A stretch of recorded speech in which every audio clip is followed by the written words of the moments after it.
વલસાડના અબ્રામાં સ્થિત કમલમ ખાતે ભવ્ય વિજયોત્સવ મનાવવામાં આવ્યો।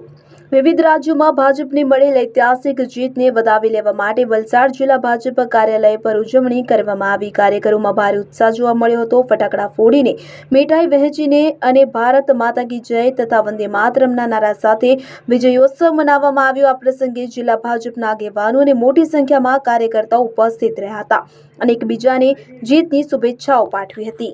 આ પશ્ચિમ બંગાળ હોય, આસામ હોય, પોંડિચેરી હોય કે અન્ય બે રાજ્યો પણ હોય।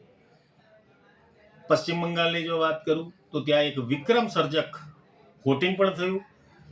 એ વોટિંગ ત્યાંની જે તુષ્ટિકરણની રાજનીતિ હતી, એક ભયનું જે રાજનીતિ હતી, એક જે જંગલ રાજ હતું, એ જંગલ રાજની વિરુદ્ધની અંદર ત્યાંની પ્રજા સનાતની ધર્મની અંદર અને એક હિન્દુ સમગ્ર પ્રજાએ સંગઠિત થઈને ભારતીય જનતા પાર્ટીના ઉમેદવારોને મત આપીને મતદાન પણ ઐતિહાસિક હાંસલ કર્યું।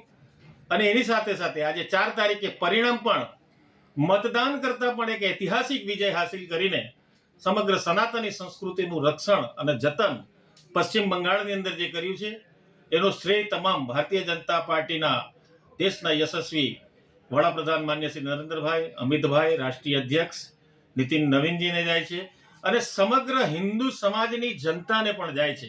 કારણ કે એક આ અપીલ ઉપર એમણે ભરોસો અને વિશ્વાસ રાખીને આજે પશ્ચિમ બંગાળની અંદર જે જંગલ રાજ હતું એ જંગલ રાજ ખતમ કરવા માટે જે તનતોડ મહેનત કરી અને સમગ્ર પ્રજા પણ પોતે ઉમેદવાર હોય એ રીતનો એમણે પણ ત્યાં પ્રચાર અને પ્રસાર કરીને કોઈ પણ જાતના ભય અને ડર વગર મક્કમતાથી અને નિડરતાથી સામનો કરીને સમગ્ર બંગાળની જનતાને મતદાન મથક સુધી લઈ ગયા છે અને આ ઐતિહાસિક વિજય હાંસલ કર્યો છે।